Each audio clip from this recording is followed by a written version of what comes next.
경사뿐 아니라 지형도 산불 확산에 영향을 주는 중요한 요인입니다. 계곡지형은 산불로부터 발산되는 열 에너지가 하늘 방향 외에는 잘 빠져나가지 못하다 보니 열 에너지가 모이고 복사 에너지가 서로 다른 계곡면에 전달이 되어서 탈 것이 빠르게 건조되어서 산불의 확산 속도와 강도가 매우 높습니다. 처음 불이 시작된 나무의 종류에 따라 산불은 커질 수도 금방 꺼질 수도 있습니다. 화력수인 참나무와 침엽수인 소나무를 바짝 말려 불이 어떻게 번져나가는지를 비교해봤습니다. 똑같이 불을 붙여도 참나무는 작은 불길에 서서히 타지만 소나무는 짙은 연기와 함께 불기둥이 높게 치솟습니다. 심지어 소나무 잎은 꺼진 뒤에도 바람을 불어넣자 불길이 다시 치솟았습니다. 소나무의 기름 성분, 송진 때문입니다. 산불의 가장 큰 발생 원인은 잎산자 실화로 무려 32%에 달합니다. 건조특보가 내려지고 강한 바람이 예보됐을 때는 작은 불씨가 쉽게 산으로 옮겨붙어 대형 산불을 일으킬 수 있는 만큼 불을 자제하거나 불씨 관리에 각별한 주의가 요구됩니다. YTN 김민경입니다.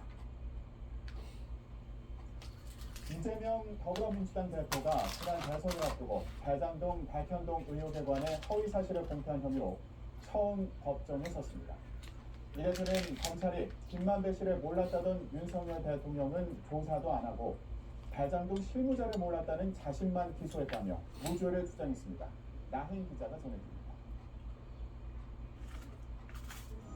대선을 앞둔 재작년 대장동 개발 실무자였던 고 김민기 성남도시개발공사 처장을 몰랐다고 말했던 이재명 대표. 공직선거법상 허위사실 공표 혐의로 기소된 지 반년 만에 처음으로 법정에 출석했습니다. 앞선 세 차례 검찰 조사 때와 달리 분비한 입장문은 없었습니다. 공소사실은 법정에서 변호인을 통해 적극적으로 부인했습니다. 성남시장 시절 수시로 대장동 사업을 보고했고 해외 출장에서 같이 골프도 쳤던 고인을 몰랐을 리 없다는 검찰의 주장이 왜곡이자 자의적인 해석이라고 반박했습니다. 누군가를 안다는 건 사람마다 기준도 다르고 경험한 내용이나 횟수로 증명할 수 있는 게 아니라는 논리를 내세웠습니다. 성남시와 산하기관 임직원 4,000명 가운데 고인과 같은 직급만 600명이고 시장 때 해외 출장은 16번이나 다녀왔다며 기억나지 않는다는 기존 입장을 고수했습니다. 이 대표 측은 또 검찰이 대선 당시 김만배 씨와 개인적 친분이 없다고 말했다가 같은 혐의로 고발된 윤석열 대통령을 각하 처분한 점도 문제 삼았습니다. 줄곧 말을 아끼던 이 대표도 이 대목에선 입을 열었습니다. 김만배를 몰랐다는 윤석열 후보의 말에 대해서는 조사도 없이 각하했고 김문기를 몰랐다는 이재명의 말에 대해서는 압수수색 그다음에 수십 명의 소환 조사를 통해서 기소했습니다. 반면 검찰은 오히려 이 대표가 고인과의 사적, 공적 접촉을 의도적으로 축소 왜곡했다고 맞받았습니다. 이를 통해 대장동 사업의 최종 결정권자가 대선 과정에서 수사받다 숨진 고인에 대해 후속 질문을 차단하는 효과를 누렸다고 강조했습니다.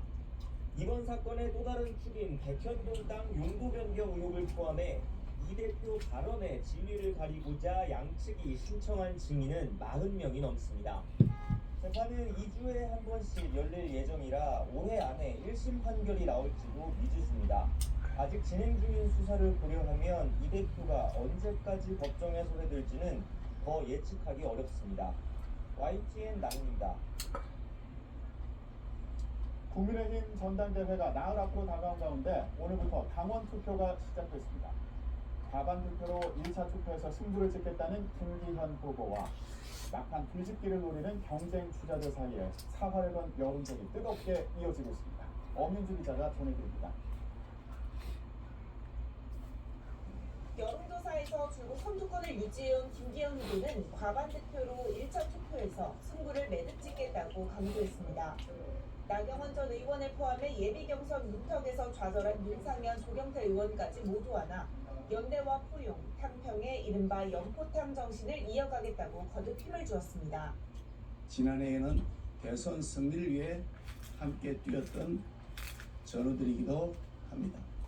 작은 물줄기가 모여 큰 강을 이루듯 전당대회의 모든 분들과 힘을 합쳐 하나 되는 국민의힘 추격자 입장인 안철수 후보는 단일화 1주년 성명서를 내며 윤석열 정부 출범에 기여했다는 점을 다시 내세웠습니다. 동시에 자신을 향해 거친 공세를 퍼부어온 당내 친윤 그룹을 향해서는 작심 발언을 쏟아냈습니다. 유감스럽게도 단일화의 진정성과 역사적 의의를 부정하고 깎아내리려는 일부 세력이 있습니다. 제가 윤석열 대통령과 단일화해서 정권 교체를 이룬 것이 잘못된 결정이었습니까?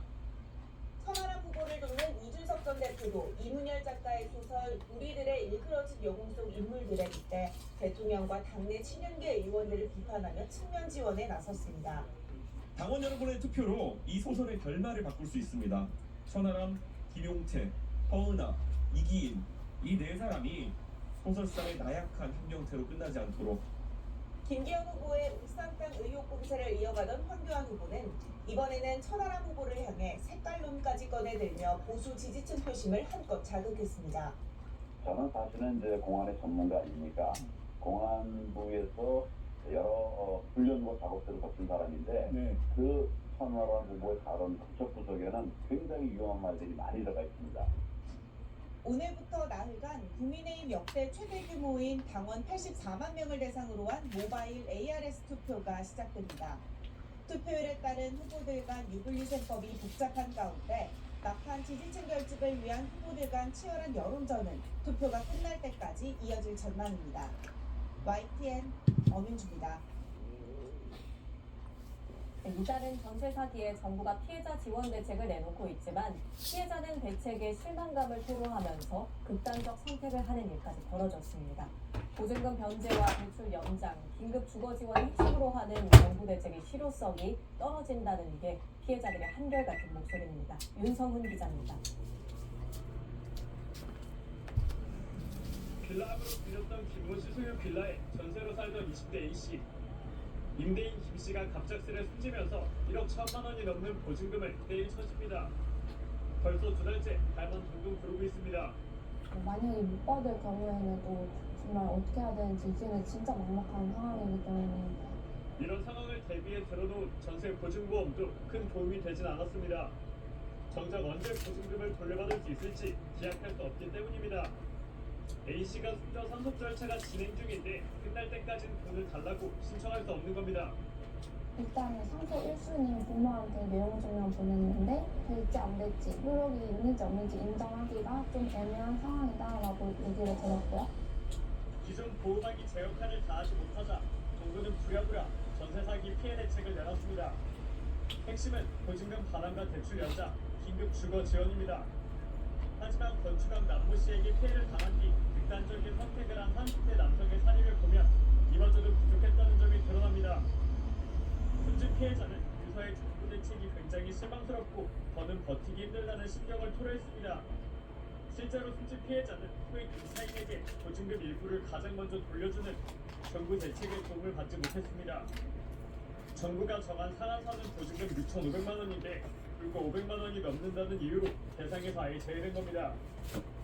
또 대출 연장 역시 거절당해 어려움을 호소한 것으로 전해졌습니다.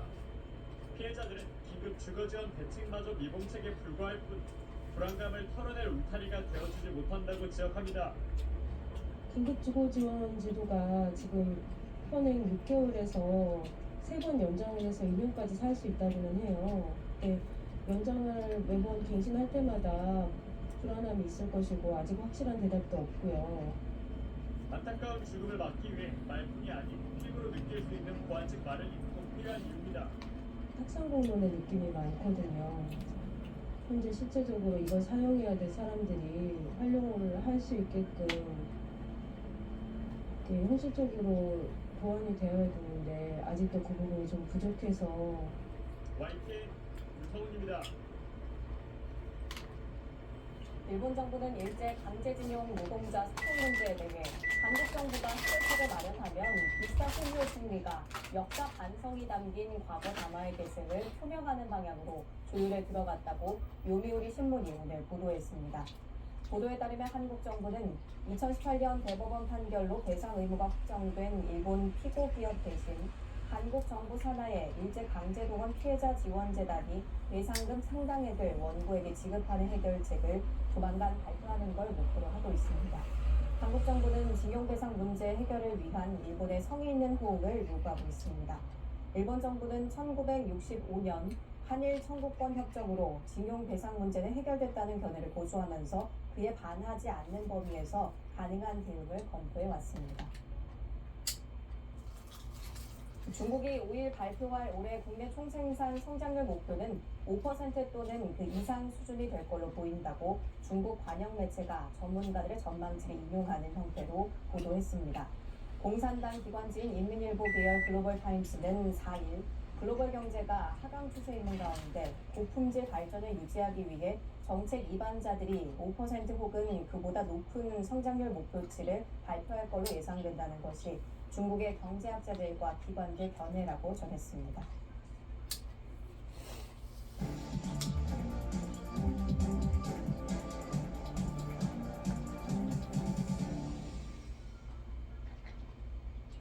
북한 리포트, 먼저 한 주간의 북한 소식부터 살펴보겠습니다. 북한 김정은 국무위원장이 심각한 식량난 속에 얼린 노동당 전원회의에서 올해 농업 생산량 목표를 반드시 달성할 것을 촉구했습니다.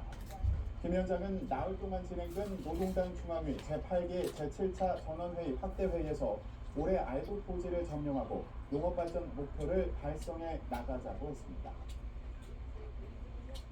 북한이 휴대전화 이용에 관한 법을 개정하며 주민 통제 강화에 나섰습니다. 조선중앙통신은 이동통신법 개정에 대해 이동통신 단말기 이용에서 지켜야 할 요구 등이 구체화됐다고 전했는데 외부와 연락하는 수단이 휴대전화에 대한 통제를 강화해 외부 문물 유입과 주민의 사상 이완을 막으려는 의도로 풀이됩니다. 북한은 장의법도 새로 제정했는데 당에 충성한 인물은 사후까지 우대하는 모습을 보이면서 주민에게 충성을 요구하려는 뜻으로 해석됩니다. 북한은 사회주의 사상과 문화를 보호하고 체제 결속력 이완을 막기 위해 북한의 표준어인 평양 문화어 사용을 강조했습니다. 노동신문은 언어의 민족적 특성을 살리고 건전한 언어 생활 기쁨을 확립해 나가는데 평양 문화어를 살려 쓰는 것이 중요한 문제라며 다른 나라 말이나 자판말이 흘러들면 민족어의 고유한 모습이 점차 사라지게 되고 나아가 사멸해버리게 된다고